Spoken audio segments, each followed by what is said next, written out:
இன்றைய முக்கிய செய்திகள். 2024-25 நிதியாண்டிற்கான மத்திய பட்ஜெட் வருகின்ற 23ஆம் தேதி நாடாளுமன்றத்தில் தாக்கல் செய்யப்படும் என்று அறிவிக்கப்பட்டுள்ளது. அதிமுக முன்னாள் அமைச்சர் எம்.ஆர். விஜயபாஸ்கர் அவர்களின் ஜாமீன் மனு மீண்டும் தள்ளுபடி செய்யப்பட்டுள்ளது. பகுஜன் சமாஜ் மாநில தலைவர் ஆம்ஸ்ட்ராங் அவர்களின் உடல் இன்று பிற்பகல் இறுதி ஊர்வலம் நடைபெற உள்ள நிலையில் இன்று மாயாவதி அவர்கள் சென்னை வருகை தர உள்ளார். ஆந்திர மாநிலத்தை புனரமைப்பதற்காக 1 லட்சம் கோடி ரூபாய் வேண்டும் என்று அம்மாநில முதலமைச்சர் சந்திரபாபு நாயுடு அவர்கள் ஒன்றிய அரசை வலியுறுத்தியுள்ளார். பகுஜன் சமாஜ் கட்சியின் மாநில தலைவர் ஆம்ஸ்ட்ராங் கொலை வழக்கில் குற்றவாளிக்கு சட்டப்படி உரிய தண்டனை பெற்றுத்தர காவல்துறை அதிகாரிகளுக்கு உத்தரவிட்டுள்ளதாக முதலமைச்சர் மு.க.ஸ்டாலின் அவர்கள் தெரிவித்துள்ளார். ஆதார் அட்டைக்கும் குடியுரிமைக்கும் எந்த தொடர்பும் இல்லை என்றும் குடிமக்கள் அல்லாதவர்களுக்கு கொடுக்கலாம் என்றும் UIDAI சார்பில் தெரிவிக்கப்பட்டுள்ளது.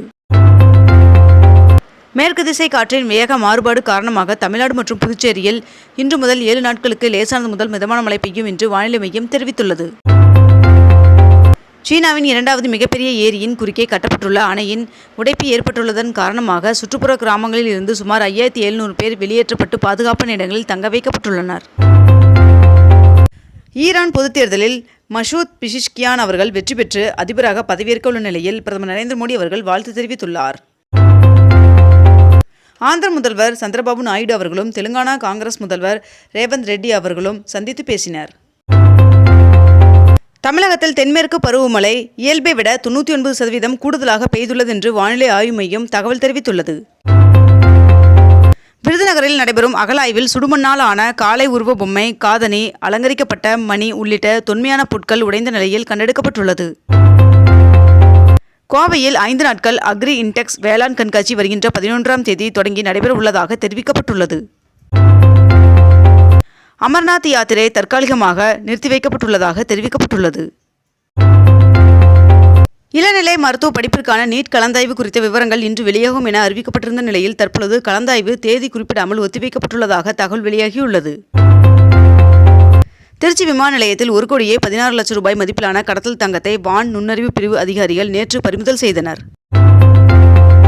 மேட்டூர் அணையின் நீர்வரத்து வினாடிக்கு 1465 கனஅடியாக அதிகரித்துள்ளது.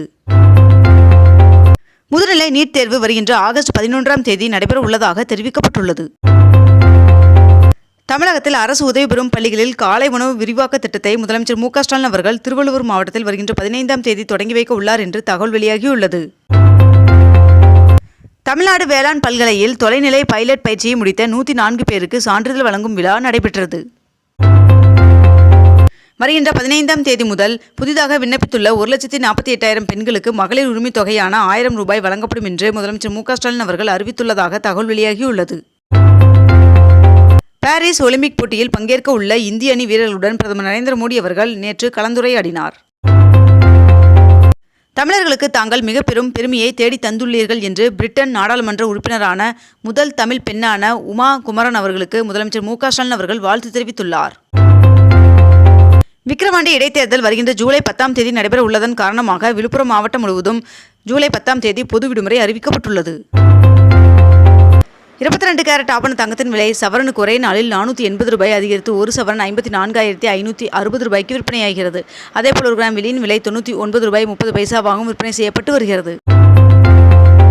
இத்துடன் இன்றைய தலைப்புச் செய்திகள் நிறைவடைகின்றன. மேலும் இதுபோன்ற அண்மை தகவல்களை உடனுக்குடன் தெரிந்து கொள்ள அக்னிபூ சேனலை சப்ஸ்கிரைப் செய்து கொண்டு தொடர்ந்து இணைந்திருங்கள். நன்றி, வணக்கம்.